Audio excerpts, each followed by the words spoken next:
বাউল শিল্পী আবুল সরকারকে কয়েকদিন আগে গ্রেফতার করা হয়েছে। গ্রেফতার করার পেছনে কারণ ছিল বাউল শিল্পীদের যে অনুষ্ঠান হয়, পালা গানের অনুষ্ঠান, সেরকম একটা অনুষ্ঠানে কথা বলতে গিয়ে প্রচন্ড ইসলাম বিরোধী, অর্থাৎ আল্লাহ তাআলার শান এবং আল্লাহ তাআলার উচ্চতা সম্পর্কে অত্যন্ত অজ্ঞতাপ্রসূত এবং অবজ্ঞা সূচক এবং কুৎসামূলক শব্দ প্রয়োগ করে উদাহরণ দেওয়ার চেষ্টা করেছে। এটা ভিডিও ভাইরাল হয়ে যাওয়ার পরে এই বক্তব্যের তাকে গ্রেফতার করা হয়েছে। গ্রেফতার করার পর আমরা দুটা জিনিস দেখলাম। এক শ্রেণীর লোক তার অনুসারীদের মধ্যে মানিকগঞ্জের যেখানে তার বসবাস, প্রতিবাদ করা বাউল শিল্পীদের কেউ কেউ প্রতিবাদ করার চেষ্টা করেছে নিয়মতান্ত্রিকভাবে। ঢাকাতেও বাউলদের পক্ষ হয়ে একজন বুদ্ধিজীবী যিনি নিজেকে বাউলের পোশাকে রাখে, উনিও খুব জোরালো প্রতিবাদ করেছে যে তাকে কেন গ্রেফতার করা হবে। আর বিভিন্ন মিডিয়া সহ বিভিন্ন জায়গায় যে শিল্প শেষ হয়ে গেল, শিল্প সংস্কৃতি ধ্বংস হয়ে গেল, এই টাইপের কথা আমরা বলতে দেখেছি। পরে আরো ঘটনা ঘটেছে। মানিকগঞ্জে ধর্মপ্রাণ মানুষ একটা প্রতিবাদ সভা করছিল, ওই টাইমে বাউলরা পাশ দিয়ে যাচ্ছিল, এটা নিয়ে একটা উত্তেজনা তৈরি হয়, কিছু ঘটনা ঘটে।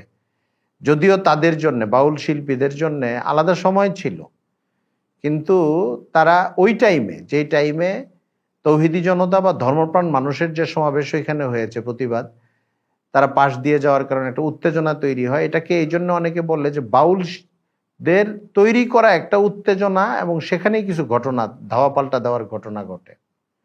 তো এইরকম ব্যাপারও ঘটে, কিন্তু এইসব ঘটনা ঘটার আগেই এই প্রতিবাদগুলো হতে থাকে এবং ঘটনার পরেও কিছু প্রতিবাদ হয়।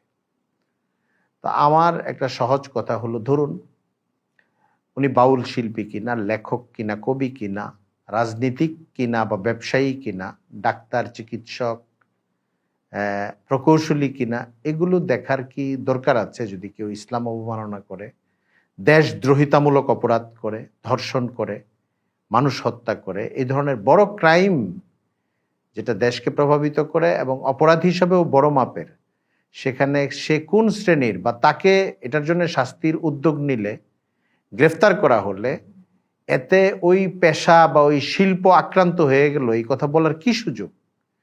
আপনি তসলিমা নাসরিনের কথা ধরেন। বাংলাদেশ থেকে 1994-95 সনের দিকে আন্দোলনের মুখে, তীব্র আন্দোলনের মুখে এই মহিলা পালিয়ে যায়। তো এখন আপনি বলবেন যে তসলিমা নাসরিন একজন লেখক, যতই সে ইসলাম বিরোধী বক্তব্য দেখ, তার বিরুদ্ধে আন্দোলন, মিছিল, বিক্ষোভ করার কারণে লেখক সমাজ বিপন্ন হয়ে গেছে, এটা কি কোনো যৌক্তিক কথা? অথবা কেউ কি বলবেন যে তসলিমা নাসরিন তো পেশায় একজন চিকিৎসক ছিলেন, তো ওনাকে বাংলাদেশ থেকে তাড়িয়ে দেওয়ার কারণে চিকিৎসকরা বিপন্ন হয়ে গেছে, এরকম কোনো ব্যাপার কি আসলে আছে? ডান বাম আধা নাস্তিক টাইপের কেউ তো এই কথা বলে নাই যে ওর কারণে বাংলাদেশে না লেখালেখির কোনো ক্ষতি হয়েছে, না চিকিৎসা পেশার কোনো ক্ষতি হয়েছে। ঠিক বাউল আবুল সরকারের ব্যাপারটাকে আপনি এইভাবে দেখতে পারেন।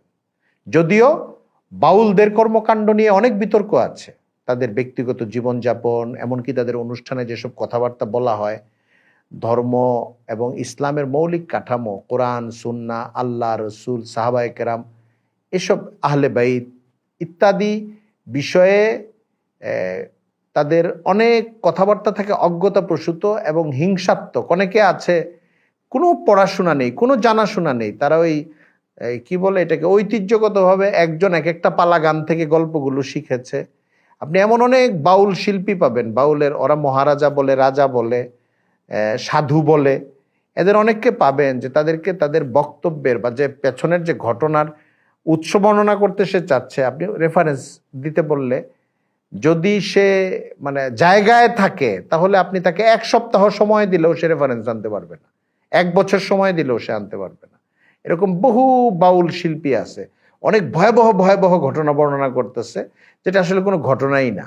একটা ঘটনার লেজ থেকে বের করে আরেকটা নাই ঘটনাকে ঘটনা বানায় বলতে থাকে, এরকম ব্যাপার থাকে। তারপরে ওইটা একটা অন্য প্রসঙ্গ।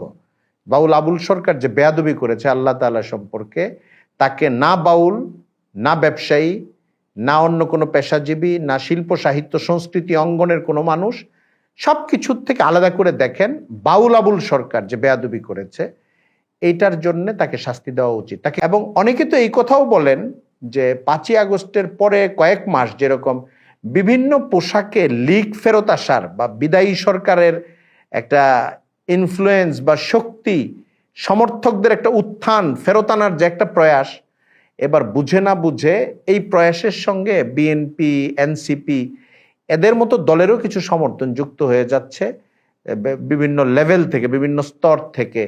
কিন্তু রাজপথে এবং বিভিন্ন জায়গায় বাউলদেরকে অবলম্বন করে ওরা নামার চেষ্টা করছে এবং ধর্মদ্রোহ, ইসলাম বিরোধিতা, আল্লাহ তাআলা, রসুল সাল্লাল্লাহু আলাইহি ইসলাম এবং সাহাবায়ে কেরাম, কোরআন, সুন্নাহ ইত্যাদি বিষয়ে বেয়াদবি করার যে একটা পরিবেশ, এটাকে উস্কায় দেওয়ার জন্যই এটা তারা করছে এবং এটাকে অব্যাহত রাখতে চায় সামনে।